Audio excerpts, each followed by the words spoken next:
Yes,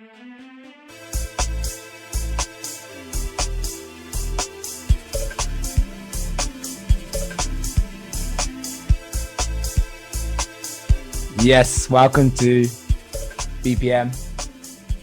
Today I have a local guest, Miss Adebayo. Hi, you can unmute yourself.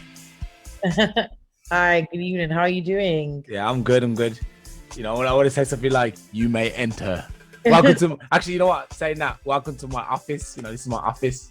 And I think my camera's moving. Wait, is my camera moving? Trying to get this right, man. I'm trying to stay center. Am I in center? Yeah, I'm in the center. So what's going on, man? What brings you? Actually, no. The reason why I got you on the show is because you know, I think it's my sister. Yeah, you know my sister, but you know it's my sister. Yeah. And she was like, yeah, you know, I've met this really great lady. I don't know how long you know her, but she was like, you need to get on the podcast. I was like, yeah, okay, I'll take anyone who's great or who's going to be great in the future. No, I went to the same school as your sister. I think she was a year my senior. So yeah, she's great. I know she's starting her own she started her own business. Yeah. That's kind of how I got on here. If I can explain who I am, what I do. Yeah, sure, go ahead. So my name is Oyin Adebayo. I run a multifaceted organization called Niyo Enterprise.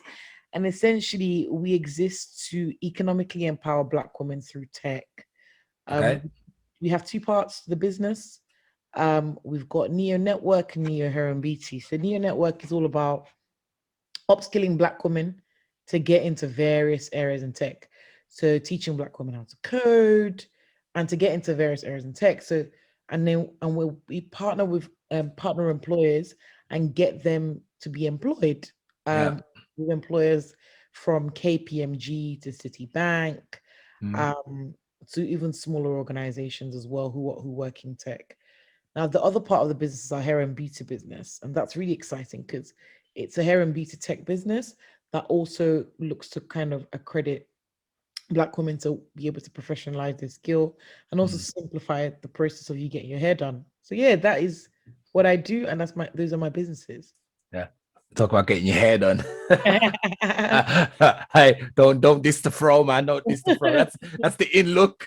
Okay, so first thing I want to ask you about is obviously Black women in tech. I mean, tech, when you think of tech, you think of a scrawly, skinny white dude, glasses, got no fashion at all, you know, got something under his arm all the time, like a wallet or a laptop, and he all day he's typing, sweating. Yeah. I've never, ever seen a Black girl interested, first of all, even in computers. So how is it that you're like a pioneer, really trying to get Black women into something that's completely left field for them? Or am I wrong? I don't know. What do you see? Because that's what I see. That's my opinion. I've never seen a Black person code, not a Black person. I know. Actually, I got something really exciting for you. Make sure you listen on Saturday. I got a guest. Okay. His name's Adonis Electronics. He's sending me a little mini game console. Cool. He's big into tech. He's been doing it since he was a little kid. Amazing guy, amazing. So if you can stay tuned on Saturday for that. Okay. But yeah, what does it look like when you say Black woman and tech? What's the perception? So people think tech is just like one-sided. You know, tech is the reason why we're here. Like in terms of we're speaking on Zoom, and it's very, very diverse in terms of technology. So one thing I'm trying to do is to make Black women understand that it's not just coding a website, but it's also to do with robotics, the security of our websites. It's also to do with games, as you said, building virtual reality spaces, and things like that. But anyway, you are right. The representation of Black women in tech is near to nothing. According to the British Computer Society, is 0.7% of the tech industry is full of Black women. So that's like near enough. Or is that like women? Is that like women in general? Black women in tech. Okay. Yeah. I'm thinking also there's not a big representation of white women also in tech. I think it's just not a woman-dominated industry at the moment. I mean, it is changing. There is a lot of work being done. Mm. And we are part of that work that's being done as well. Um, so yeah, 0.7% of Black women in software development. Now, in places like extended reality, augmented reality, virtual reality, so you know your Snapchat filters, your Instagram filters, in terms of the Black women that are operating in that space, nothing, no, like zero. Even in your Zero. games, the games that you play through Mm. Pokemon Go, all this like near to nothing. Yeah. So I'm but then at the same time, there's a lot of Black women who are interested in Mm. tech. So we were featured on BBC News, we were featured on the Metro, Yeah. and the response of like people applying for our boot camps, all of our boot camps are free, by the way. So Mm. women don't pay for it. We essentially contract it out to government and also to companies to pay. Okay. So essentially you're getting thousands of pounds worth of courses for free. Yeah. I don't like to say free because it is fully funded. If you choose to not complete the course, you'd have to pay back the cost. Yeah. But yeah, so pretty much that's kind of the work we're doing, and yeah, it's exciting. It was one of my dreams actually when I was before I left England actually. I signed up Okay. to do. Yeah, I live in Germany now, but when Okay, I thought yeah, you in England. no. I represent both countries because obviously I've got a lot of friends and family members and Mhm. people in England, but like I'm back and forth a lot. But Mhm. last 2 years, not really because of COVID, of course. Yeah. Yeah, but just before I left England, I signed up to do a course, which I was really interested in. It was a tech course as well. And Okay. to this day, I'm kicking myself. That was a long time ago now. It's like over 18 years ago. I'm kicking myself Mhm. because I really thought that's something I could do. It's something that's always interested me is computers. I actually learned like Python, C++. So I had to program myself though. I've always been autodidactic always.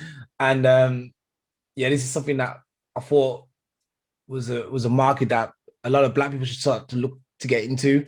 We're still underrepresented, not just the women Very. but the men too. Like I know one guy who does it. He's also from Birmingham, and he lives in Germany as well. So it was really funny that I met him, and we're from the Mm, same, pretty much the same place in England. He's just a little bit older than me, and then he's come and lives not too far away from me in Germany. So I'm like, whoa, we following the same destiny. Um, so yeah, I don't know. I'm just trying to think because one thing as well, women are allergic, to computers. So if like I'm sitting playing my PlayStation and my wife might see it and she'll look at me like with a disgusting look. Um, so does that play a role as well? Why women don't want to get involved in the computer stuff? So no, actually, I don't agree that women don't want to get into computers. I think Mm. women do want to get into computer stuff, or into computers. I think it's just that understanding in terms of the PlayStation. Of course, I understand from like your wife's perspective. FIFA or whatever. I think it's just about making sure that the things that we are engaging with women on are basically appeal to women, Yeah. if you I'm sure if you were to build a Sims game that was like, I don't know, I don't want to be too stereotypical. Not all women like not all men like FIFA, not all women, might like a fashion game. But I'm sure if Yeah. you put in Sims on your PlayStation, your wife will jump at your Yeah. to play Sims. So I guess it's about making sure that those things kind of attract women as well. There's a lot of demand for women wanting to come into tech. It's Sure. not it's but and actually funny enough, you're talking about Germany. We've had German companies approach us Mm. to see what they can do in Germany as well. Yeah. Because again, there's this huge problem. Yeah. Yeah. I don't know what it is. Also, like I think to myself, like if I was to think of a woman and say, okay, she's going to be, I don't know, programmer. Mhm. I think she'd probably rather stand on the other side and like take a picture, a selfie or something. But would it be? It's about getting these girls to say instead of taking a selfie, why don't you learn how to do a selfie instead? How it's Yeah. created and programmed. So yeah, I think it's a long road. I think it's a hard road, but I praise you for doing it because I feel like I think so. I don't know. I think it's just these stereotypes that exist, and women shouldn't be doing computers. Now I don't like that. It's the same with like engineers. I also think like mechanics. Like mechanics, you very rarely see a woman in the workshop or in a garage fixing cars. And I love it when I see them like, wow, this is amazing. You know, we're moving forward, and it shouldn't always just be left to guys, you know, or whatever. So so I guess my next question was how and why did you start the Niyo Enterprise? So yeah, Niyo Enterprise started off, and it's started off with the aim of economically empowering Black women through various ventures. I really just wanted to build an ecosystem where I saw Black women economically empowered, basically across the globe. It started off with hair, actually. It started off with hair and beauty. We are still in the hair and beauty space, as I said earlier on. I started doing hair for my friends. I built up my clientele for over 300 people. And as I was having conversations with friends, one of the common theme was that, we just need to be empowered economically somehow. And it went into, talking about business, and then people really wanted to get into tech, actually. So, what you're talking about, a lot of Black women don't want to get into tech. They wanted to get into tech because they see the economic opportunity. So yeah, that's kind of how it started. And I really just wanted to break the vicious cycle of poverty amongst Black women. I'm really passionate about that. So yeah, pretty much that's kind of how it started. I'm just trying to figure out how you link hair and tech. So you know what it is? So for us, we want to use innovative tools to economically empower Black women. And those tools involved hair and beauty because that's what we're interested in. Involves business, involves tech, and so on and so forth.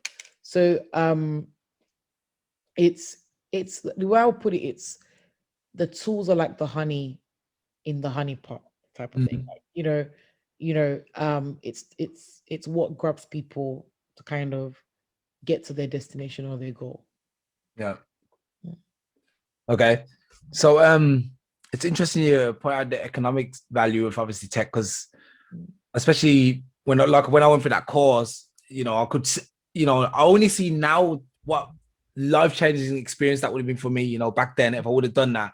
The problem was I couldn't get the funding. I didn't really have anyone, obviously we come from, like most Black people come from poverty. And I just had to just skip it. I had to literally just say, I really want to do this, but I could not get the funding. I didn't know about student loans and stuff like this, because a lot of, like me come from a poor family as well, they don't know about student loans either. It's like we either get JSA, some job seekers allowance or universal credit, whatever you call it, or you go and do a cheap job, you clean. And it was at some point I was studying and working at the same time because I was thinking, how can I do this? And that completely killed me. It was pretty much like 9 till 5, and after at 5 I went to work from 5 till 1. So I was going home, sleeping, and getting up at 9 and going back to study. I did that for like 6 months, and I was like, I'm done. I can't do that. So yeah, this is another thing as well for us. We don't want. That's why we make our courses fully funded. Yeah, we want it to be a barrier, and we don't just fully fund the course. We also provide the extra support. Yeah. So the equipment, we'll provide the equipment. We'll also provide counseling support because I know that Black people will go through a lot. Yeah, we're damaged. We're damaged, man, yo. Damaged goods. I can't deal with you. How can you call us damaged? We're damaged goods, man. Oh man, nah. We come out fighting. We have to fight from the minute we're born. We're fighting. Listen, you are right. You're right. And so sometimes people go through this course and they self-sabotage. So you see, we had some students who were offered offers from Citi Bank. I don't know if you've heard of Citi Bank. Yeah. I know it. Huge investment bank. Some of them declined the offers because they felt like they didn't deserve it. Yeah. So it's about kind of getting that support to make sure that people are very much supported through the course and also supported in their career. Yeah. Changing the attitude as well. I find that with Black people, like I've known several Black people, me included, who have like, doing this attitude like, yeah, I'm better than this. What am I sitting here for? I don't need to do this. When I was younger.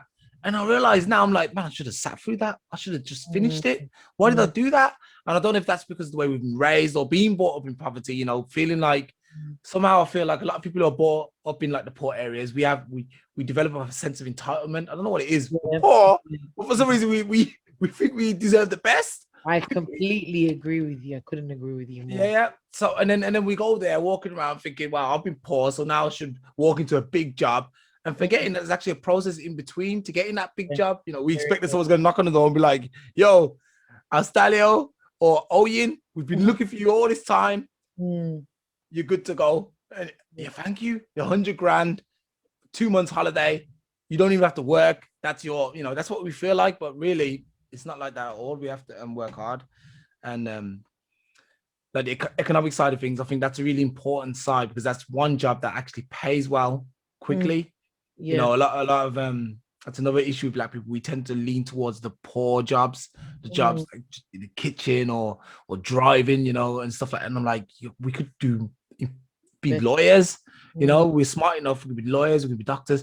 Unless I believe you're from, at least you got African heritage because of your name, which Yeah, I am God Nigerian. bless you. God bless you for that. All us people got normal British names. You just forget where we're from. But yeah, I love it when I see a traditional African name. I love that. Thank you.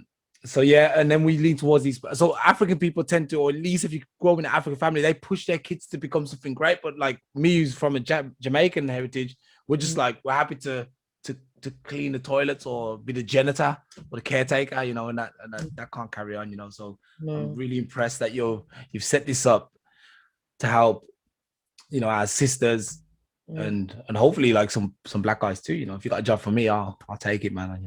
I need to help too. I can wear a wig.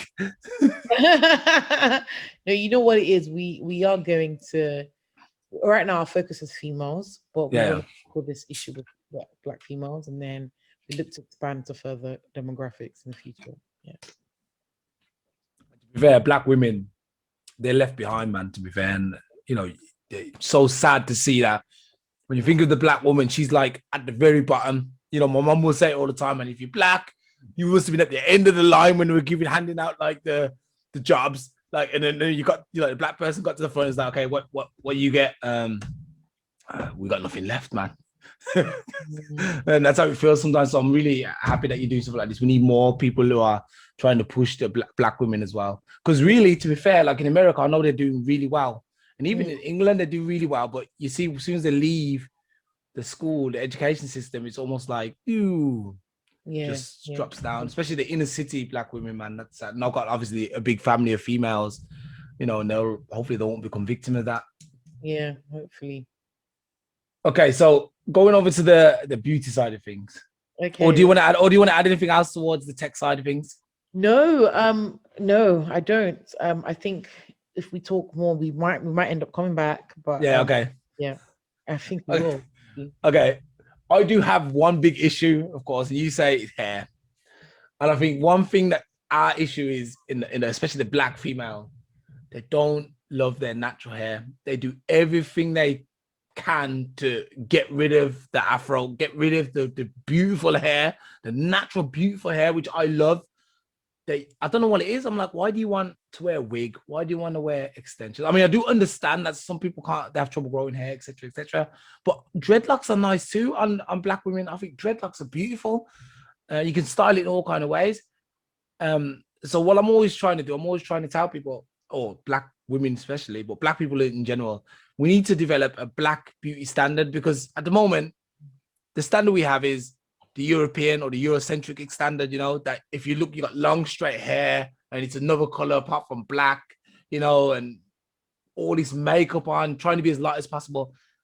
That can't continue, man. That's self-damaging, self-destructive. You have to understand that the reason why we have these challenges is very endemic in terms of um it's generations upon generations about certain beauty standards Yeah. that we've developed over the years. And it's not going to, I think the approach that some of us have had in terms of you need to go natural, you need to wear dreads, has been a little bit, has not really done the same thing that those European beauty standards have done. Yeah. You know, culture changes when um a trend happens type of thing. Culture changes, either drastically because something shifts in, and there is that kind of engagement with an audience. Mm. So I don't disagree with you. I don't wear human hair at all, No.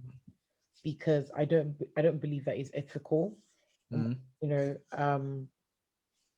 but that's my conviction. But I'm not going to necessarily lord that over somebody else. Mm. And what Black women are looking for is ease.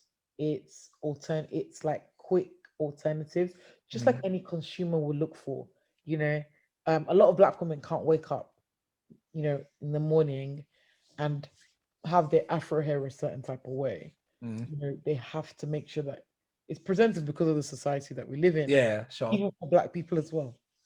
Certain things, certain hairstyles may not look presentable to some people, Mm. but naturally that's someone's hair, and we're working on that. I think the industry is working on that. There is a company called oh, I can't remember the name. They're basically a company. I can't remember what they're called exactly. Afro Visibility. That's what they're called. They're Mm. called Afro Visibility, and what they do is basically they go on billboards and they take pictures of Black females in corporate spaces and in businesses with Mm. their natural hair. So they're called Afro Visibility. Might be worth getting in touch with them.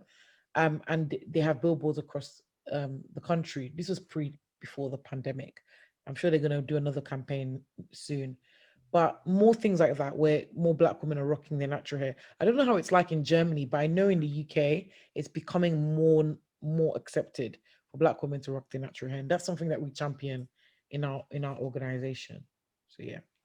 You know what I find? Like I spent some time in Brazil as well, and in Brazil they've got their beauty standard, and that's what made me want to push this message across the European Black girls, especially because obviously the Brazilians, they've also been exposed to this Eurocentric idea that you gotta have straight hair and kept the afro off or whatever, or try and mix with the other races and stuff.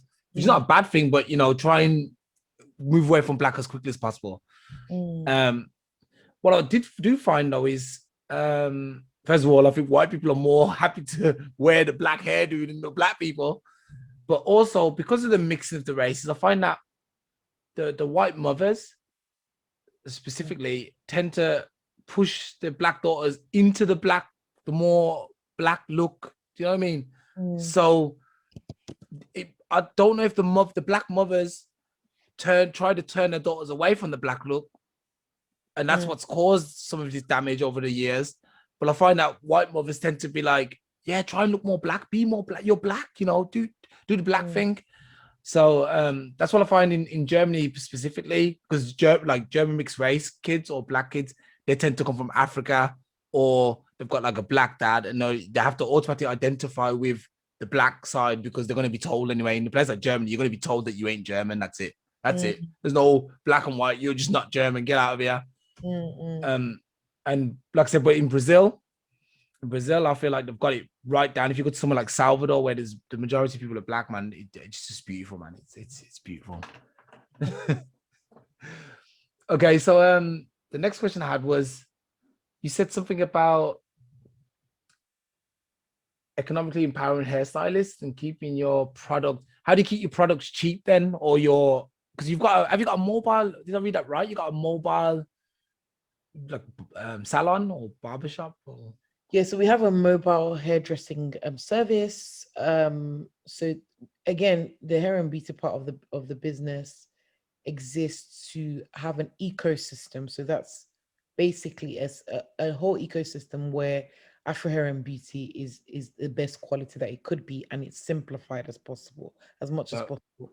Right now, if a black person wants to get their hair done, they have to think about, where do I get the right hair extensions? Where do I mm, get the right products? We want to be able to we simplify that whole process essentially, and at the same time, we economically empower stylists by mm. training them to the standard that they should have, and also um, putting more money in their pockets as well. So yeah. Okay. So like what I found with Black hair care products, obviously I've got hair now, I started growing my hair 2 years ago because I said that's it. First of all, because of my daughter's sense, because they are mixed race.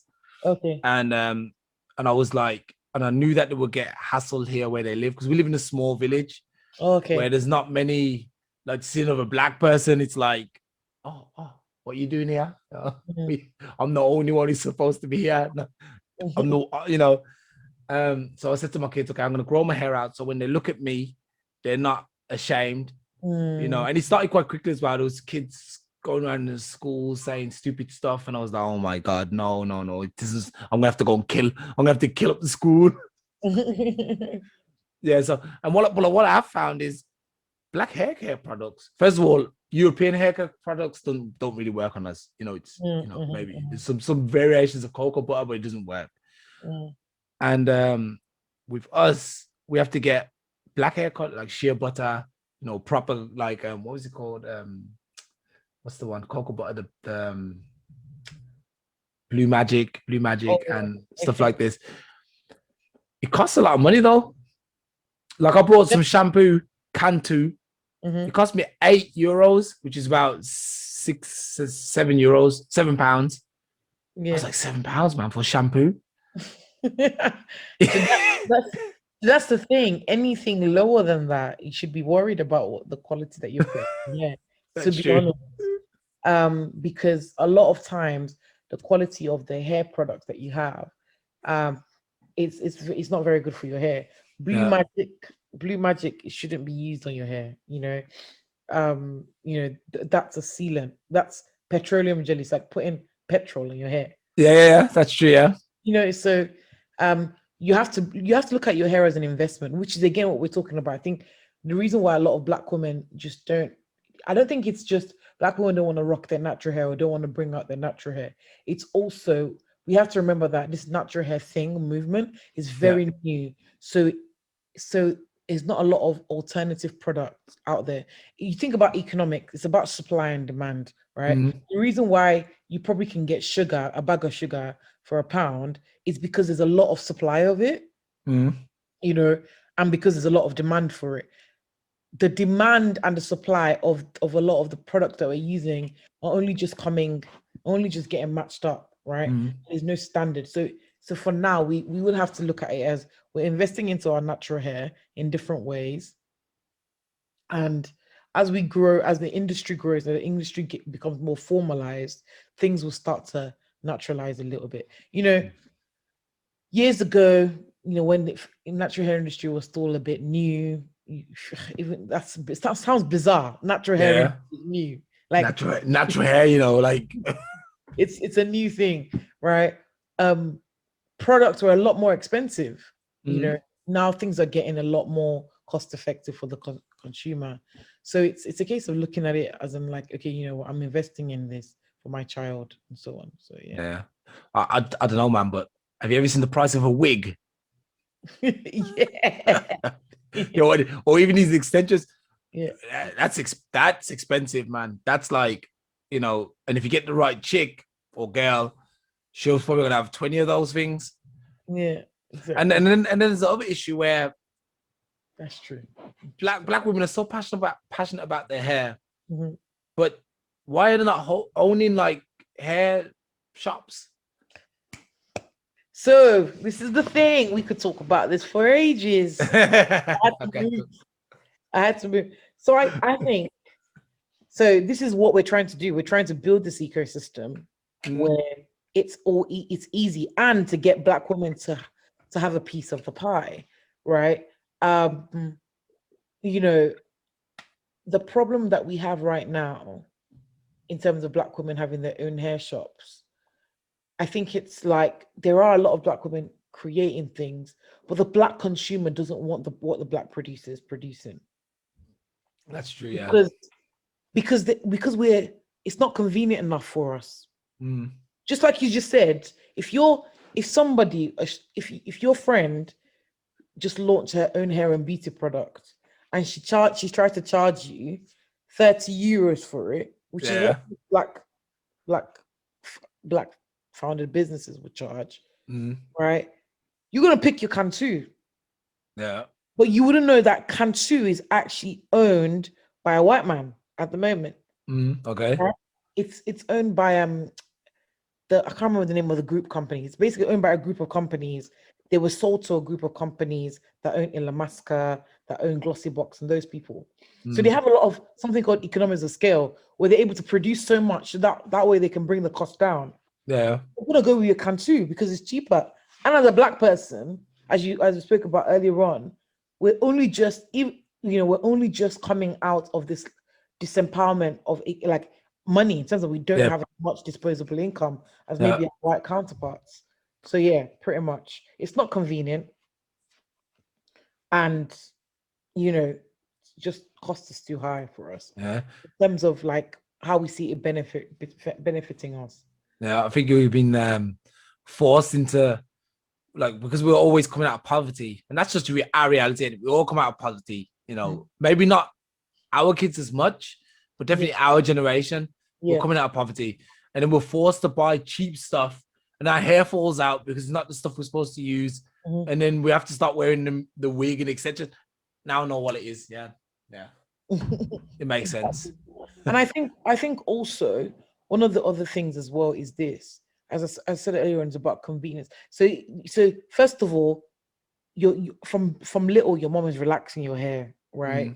Or and so you're kind of your hair follicles are damaged, and you don't even get to develop the hair, and you don't really get to kind of go through that whole let me develop, like, grow my hair naturally. That's the first part. I think the second part as well is convenience. Now I can get myself buy a wig and I can look socially acceptable in minutes. I'm ready to spend as much money as possible, but because in like a couple of seconds, by that wig would just change the game. Yeah. But with my natural hair, it will take me hours to even look socially acceptable. So it's just that convenience thing, really. Yeah.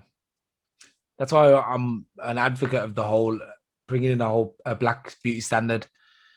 So that we don't have to say, okay, because I even like living in Germany, people see me with my afro out. Like tomorrow it starts again, go to work, and it was like, get your afro out. A lot of people like it, it's well received, but there's always a couple of people like, cut your hair off.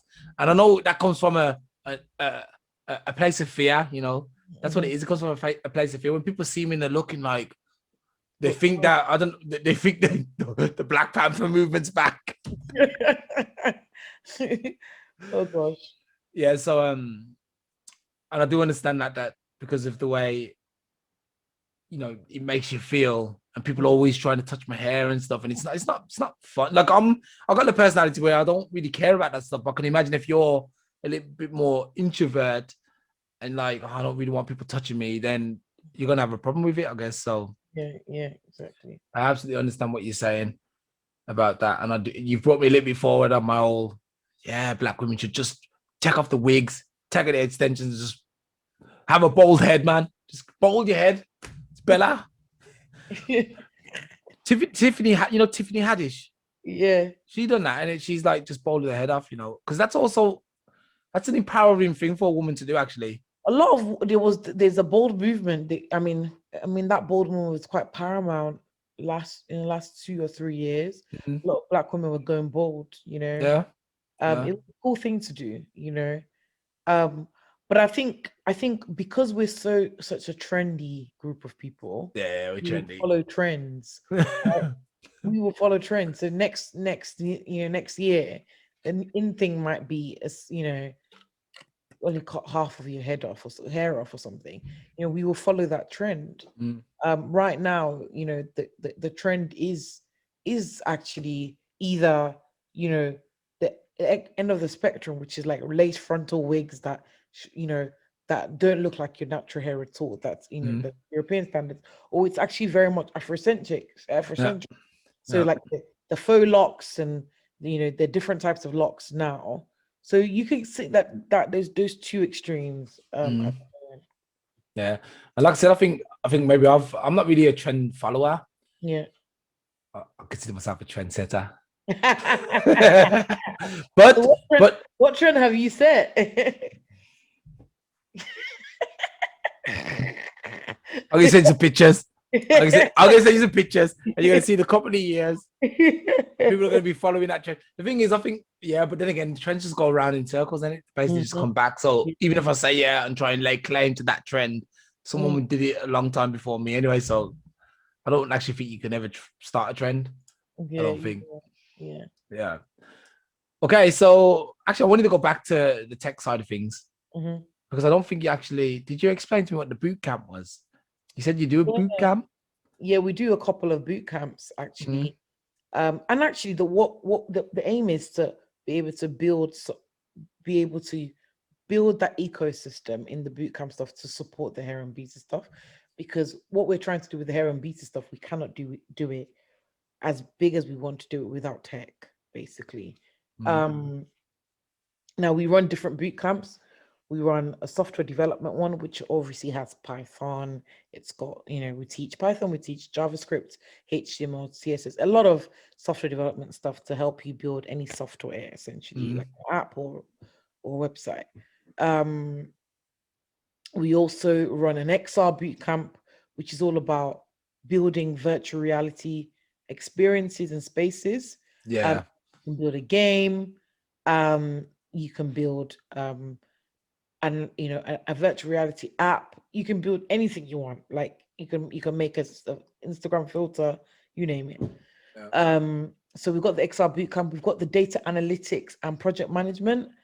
Because right now big data is such a big thing, and Black women can't be left behind, especially because where our data is still so biased. There's a lot of biased, if you watch the Netflix documentary on I can't remember what the name of the documentary is, but there's a documentary by a Black woman she was talking about data. And again, our data is still very much not represented in the industry. You look at the artificial intelligence space, still, a lot of software is unable to recognize a Black person's voice or Black person's face. People had a lot of those problems. So that's one of the boot camps. We've got one on cybersecurity, because it's so important that Black people are represented in this spaces in terms of how our nations are protected on the cyberspace. We've got one on entrepreneurship, so tech entrepreneurship, and anyone who wants to build anything disruptive. So that's what your sister was interested in as well. Yeah. And yeah, those are our current boot camps. And the idea is to have people employed from the boot camps into the hair and beauty space as well. Yeah. I'm just trying to think, when you put when you say we're not represented that well, when you put something like in Google where you put beautiful women or something, you don't even get you don't see any Black women there. It's like, guys, get with the program, man. See, Yeah. this is what I'm saying. Data. We need to be in these spaces. Yeah. Yeah, we're definitely underrepresented in that field. I wanted to ask you something else, but it slipped my mind. I forgot. My brain's gone blank. Something about technology. I don't know. Do you have anything else you want to add? No, that's it pretty much. I think the thing is, I'm gonna end this podcast now, and I'm gonna forget. I'm gonna be like, oh, that's what I wanted to ask. Yeah, it was actually kind of important, but I think I just don't get it. It doesn't come back to me. Actually, what I'm gonna do, I'm gonna get you to tell me where we can find you. Give us any tips. I'm gonna see if I can remember what I'm gonna say. I'm gonna see if I throw it in at the end. So yeah, hit me with your stuff. Where can we find you? If you can offer us help, anyone who's interested, please let us know. Yeah, so awesome. So my name is Oyina, as I said. You can find me on LinkedIn, Oyinkansola Adebayo. That's OYINKANSOLA. And Adebayo is ADEBAYO. So if you know football, footballer's last name without the R. His name is not meant to have the R as well. He just decided to add it. So yeah, that's how you can find me on LinkedIn. If you want to kind of be involved in some of the stuff that we're doing, if you want to run your own boot camps, if you're a Black woman, you're listening to this and you want to get into tech, if you go on niyoenterprise.com, so that's NIYO enterprise.com, and then you can find out about getting involved with our boot camps, as well as also purchasing some of our hair and beauty services and products neohairandbeauty.com as well. So yeah, that's kind of everything. Right now we're recruiting our last 6 women for our XR boot camp. From women in the West Midlands. So if you're based in the West Midlands in the UK, we are recruiting. It is a fully funded boot camp, so it's paid for you. All of the equipment's provided, and financial support as well is provided as well. Yeah. And I'm going to just add to that, but you should definitely take this opportunity if you're a woman of color, because it's going to be really good in the future. Tech is here to stay. For example, that's actually what I think I wanted to say, actually, something about programming the virtual reality space and stuff like this. Yeah, that's all here to stay. And yeah, people should be definitely looking to jump on that as a long-term goal. So yeah. Anyway, what I do want to say is, are you related to Adebayo? It's a long story. I kind of am. This guy. He used to play for my team, innit? Because I'm an Arsenal fan. Okay. But I'm sorry, man, but he broke all ties when he played for Tottenham and when he did that celebration for Manchester City, man. I'm sorry, man. After that, but he was a really, really good player, man. He was a fabulous player for Arsenal, but I don't know, man. I liked him until he did that stupid celebration, and then he kind of messed himself up. Actually, he should never have left Arsenal. He should have just stayed. This guy, but he's in a football podcast right now, so who cares? All right, Oyin, thanks for joining us. Thank you. Stay in touch. I definitely want to. If I know any people who want to join in your show, I'll put them in connection with you. Yes, please. And did you say your website again? Yes, so website neoenterprise.com. Neoenterprise.com. Yeah. So we know where to find you. Yeah. Thank you very much. Then thank you. Catch up with you in a hot foot. See you later. Bye. Bye. Bye.